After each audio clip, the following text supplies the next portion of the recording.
की छुट्टी में रेक्स और मैरी ने जैक को यात्रा के लिए आमंत्रित किया। वे कैरो यूनिवर्सिटी के पुरातत्व विभाग के छात्र थे। रेक्स और मैरी ने पिरामिड में पुरातन स्थलों की खोज की योजना बनाई थी ताकि स्कूल की सालगिरह के उपहार के रूप में एक अद्वितीय सामग्री तैयार कर सकें। उस समय गर्मियां असाधारण रूप से गर्म थीं। बाहरी तापमान 50 डिग्री तक पहुंच गया था।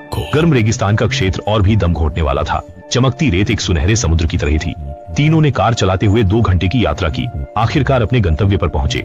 वे कार से उतरकर पिरामिड की ओर पैदल चलने लगे। जूते पहनने के बावजूद वे जमीन की गर्मी को स्पष्ट रूप से महसूस कर सकते थे। उन्होंने छाया देने वाली टोपी पहन रखी थी और बैग में पानी और खाना भरा हुआ था। चलते हुए ज्यादा दूर नहीं गए थे कि मैरी का छोटा शरीर कुछ थकने लगा। अच्छा हुआ कि वे जल्दी ही पिरामिड समूह तक पहुंच गए। सामने के शानदार दृश्य ने वास्तव में सबको मोहित कर दिया। तीनों इन भव्य इमारतों को निहारते रहे और मन में सोचते रहे कि मानव ने इन्हें कैसे बनाया होगा। वह किस उपकरण के सहारे दिशा को मापते और कैलिब्रेट करते थे। संदेह और उत्साह के साथ वे एक टावर पर चढ़ गए। जब तीनों इस बात का अध्ययन कर रहे थे कि पिरामिड में कैसे प्रवेश किया जाए, तभी उन्होंने अपने पीछे कदमों की आवाज सुनी। 2 ताकतवर आदमी बड़ी मेहनत से एक मूर्ति उठा रहे हैं। उनका पहनावा बहुत अजीब है। खुद को पूरी तरह से ढके हुए हैं। सिर्फ उनकी 2 आंखें बाहर दिखाई देती हैं। जाहिर है ये 2 चोर हैं। तीनों स्तब्ध रह गए। वहां खड़े होकर कुछ कहने की हिम्मत नहीं हुई, लेकिन उनमें से एक चोर ने उन्हें देख लिया। उन्होंने तुरंत कमर से चाकू निकाला और तीनों की ओर बढ़े। तुरंत जैक और मैरी पलटे और पूरी गति से दौड़ने लगे, जबकि रिक्स दूसरे दिशा में भाग गया। अचानक जमीन हिलने लगी और आसपास के रेत के टीलों ने तुरंत बहते रेत का रूप ले लिया, जैसे भूस्खलन हो। सभी लोग बच नहीं पाए और रेगिस्तान के विशाल मुख द्वारा निगल लिए गए। यह कह नहीं सकते कि कितना समय बीत चुका है। जैक दर्द में जागा और चारों ओर देखा। यह मानो एक भूमिगत किलेबंदी है। वह तेजी से मैरी और रेक्स के पास चला गया। उनके नाम पुकारते हुए उनको झकझोरने लगा। जल्दी ही दोनों ने धीरे धीरे अपनी आंखें खोली और उन्होंने पाया कि एक दीवार है जो चित्रों से भरी हुई है। बगल में एक मार्ग है। उसके बाद तीनों उस मार्ग के अनुसार सावधानी से आगे बढ़ने लगे। बचने के रास्ते की तलाश करने की कोशिश कर रहे थे। मार्ग के अंदर अंधेरा था। वे केवल दीवार को छूकर आगे बढ़ सकते थे। कुछ चलते हुए जैक का हाथ एक लीवर जैसी वस्तु से टकराया। उसने सहज ही से उसे पकड़ा और जोर से नीचे खींचा। एक पत्थर का दरवाजा खुल गया। यह एक गुप्त कक्ष था, जिसकी चारों दीवारों पर विचित्र मानव आकृतियों की चित्रकारी थी और बीच में एक सुनहरी चमकदार फराव का ताबूत रखा था। दोनों ओर कई बिल्ली और कुत्ते की मूर्तियां रखी थीं। डरावनी बात यह थी कि फर्श पर कई पशुओं की लाशें पड़ी थीं। गीक इस खोज से बेहद उत्साहित था और उत्सुकता में चिल्ला उठा। उसे नहीं पता था कि वह आवाज 2 चोरों ने सुन ली। वे तुरंत गुप्त कक्ष में दौड़े और देखा कि 3 लोग ताबूत के पास खड़े थे। चोर अचंभित रह गए। उनकी आंखों में लालच की चमक थी। जब उन्होंने देखा कि ताबूत पर एक चमकता हुआ हरा रत्न जड़ा है, तो उनकी आंखें फटी रह गईं। उन्होंने जल्दी से गहना ताबूत के ढक्कन से उखाड़ लिया। अप्रत्याशित रूप से इस क्रिया से पूरा गुप्त कक्ष जोर से हिलने लगा। दीवारों से चिपकी मिट्टी के साथ रेत भी गिरने लगी। इसके बाद ताबूत का ढक्कन अपने आप खुल गया और एक मम्मी चिल्लाते हुए बाहर कूद गई। यह धूसर चमड़ी और सड़ी हुई मांस का जीव अपनी रक्त लाल आंखों से सभी को घूर रहा था। फिर धीरे धीरे ताबूत से बाहर चला आया। इस समय काले भृंगों के समूह मूर्तियों से बाहर रेंग रहे थे और पत्थर के ताबूत के नीचे से एक विशाल कोबरा धीरे धीरे सिर निकाल रहा था। जमीन पर पड़े पशु शव भी उठ खड़े हुए। ये जीवित हुए राक्षस एक साथ उन पर हल्ला बोल रहे थे। उनके नुकीले पंजे निश्चित रूप से मांस को चीर सकते थे। सौभाग्य से जैक ने हमला बचा लिया, लेकिन उनमें से एक चोर इतना भाग्यशाली नहीं था। राक्षस तेजी से उस पर कूद पड़ा, उसका सिर फाड़ दिया और शरीर के अन्य हिस्से पल भर में चिथड़े चिथड़े हो गए। खून चारों ओर फैलने लगा। एक और चोर को अपने दोस्त का हश्र देखकर भयभीत होते देख वह पसीने में तरबतर था और डरते डरते पीछे हटने लगा।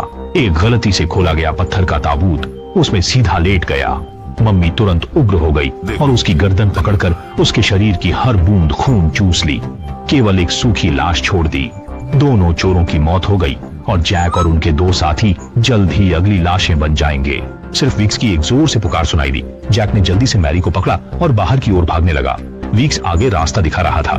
मम्मी बिना रुके पीछा करते हुए दरवाजे तक पहुंच गई। विक्स ने जल्दी से कंट्रोल पैनल को धक्का दिया और गुप्त द्वार बंद कर दिया।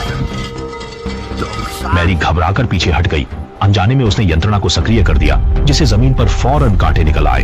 ये एक पल में बदलने वाला फंदा था। जरा सी चूक से ये कांटे पैर के तलवे को भेद सकते थे। वेक्स को याद आया कि उसने पहले जो जानकारी देखी थी उसमें वाकई लिखा था कि पिरामिड में इसी तरह के जाल लगाए गए थे ताकि चोरों और कब्र लुटेरों को रोका जा सके। फिर उसने एक डंडा ढूंढ निकाला और प्रत्येक ईंट को थपथपाकर सुनिश्चित किया कि वे सुरक्षित रूप से गुजर सकते हैं। विधि बहुत कारगर थी और जल्दी ही वे गलियारे के अंत तक पहुंच गए। जैक ने जैसे ही राहत की सांस ली, उसके पांव से अन्य यंत्र सक्रिय हो गया। अंधेरे में सैकड़ों तीर तीनों की ओर आए। रेक्स और जैक समय पर झुक गए, लेकिन मैरी की प्रतिक्रिया बहुत धीमी थी और 2 तीर उसके हाथ में लगे। जैसे ही एक चीख सुनाई दी, मारी बेहोश होकर जमीन पर गिर पड़ा।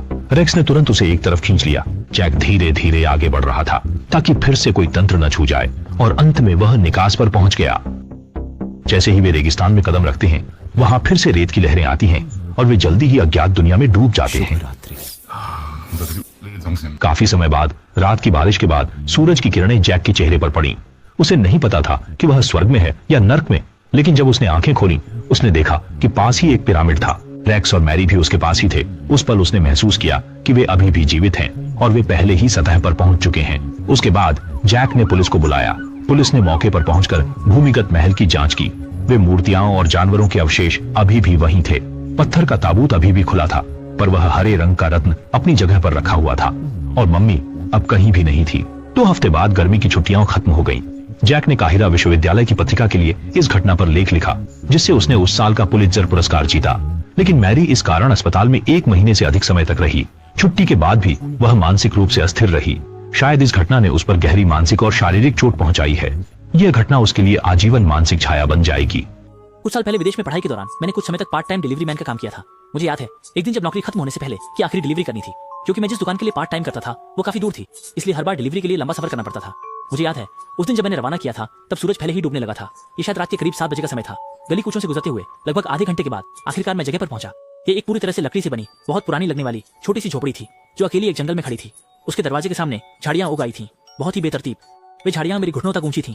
इतने लंबे समय तक डिलीवरी करने के बाद मैं ऐसी स्थिति का आदी हो गया था, इसलिए मैंने ज्यादा नहीं सोचा। मैंने डिलीवरी लेकर दरवाजे के सामने जाकर देखा कि दरवाजे पर कोई बेल नहीं है। मैंने दरवाजा खटखटाया। थोड़ी देर में सुनाई दिया कि अंदर से कदमों की आवाज आ रही है। कदम दरवाजे तक आकर थम गए, लेकिन काफी देर तक किसी ने दरवाजा नहीं खोला। मुझे लगा कि अंदर वाला व्यक्ति दरवाजे के छेद से मुझे देख रहा होगा। मुझे निगरानी में होने का एहसास हुआ और थोड़ी बेचैनी लगी, इसलिए मैंने अंदर की तरफ कहा, नमस्ते। आपके घर से एक गहरी कर्कश आवाज आई, जिसमें मुझसे कहा गया कि मैं ऑर्डर को वापस ले जाऊं, बिना देखे कि ऑर्डर में कोई नुकसान है या नहीं। मुझे वापस ले जाने के लिए कहा गया। मैंने कहा। अंदर के व्यक्ति ने मेरे सवाल का जवाब नहीं दिया, और न ही मैंने सुना कि वह दरवाजे से हट गया है। इसका मतलब है कि वह अभी भी मुझे आंख के छेद से देख रहा है। हम इसी तरह खड़े रहे। मैं सच में डिलीवरी वापस नहीं ले जाना चाहता था। पिछली बार जब मैंने ऐसा किया था तो मुझे बॉस से डांट पड़ी थी। मैं आगे बढ़ा और कहा,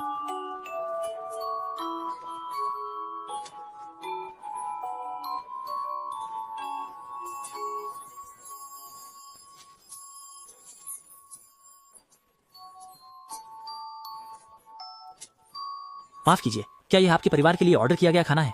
लेकिन उस व्यक्ति ने मेरी बात बिल्कुल नहीं सुनी, जैसे कि उसने सुना ही नहीं, बिल्कुल हिला भी नहीं। मैंने फिर से उसकी तरफ जोर से कहा, लेकिन वह शख्स फिर भी कोई प्रतिक्रिया नहीं दे रहा था। लेकिन तभी मैंने सुना कि कोई धीरे से पीछे से मुझे बुला रहा है। मैंने मुड़कर देखा तो एक भयानक चेहरा वाला आदमी घर के कोने से सिर बाहर निकालकर मुझे देखकर अजीब मुस्कान दे रहा था। मैं तुम्हें कुछ दिखाता हूँ। मैं डर गया और जल्दी से पलटकर उल्टी दिशा में घर के चारों ओर दौड़ता हुआ अपनी कार में लौट आया। भले ही मैं बहुत डरा हुआ था, लेकिन हाथ में पकड़ा हुआ वह खाना मजबूती से पकड़े रहा। देखो, हमारी इस नौकरी में भी ये होता है। यहाँ का माहौल बहुत अजीब था, इसलिए वहाँ ज्यादा देर रुकना ठीक नहीं लगा। मैंने जल्दी से कार स्टार्ट की और वहाँ से निकल गया। वापस स्टोर पर पहुंचकर मैंने पुलिस को फोन कर दिया। बाद में पुलिस ने जांच करके मुझे बताया, उस जगह पर कोई नहीं रहता, वह बहुत समय से वीरान पड़ी है। कुछ दिनों बाद मैंने डिलीवरी की नौकरी छोड़ दी। आज तक मैं समझ नहीं पाया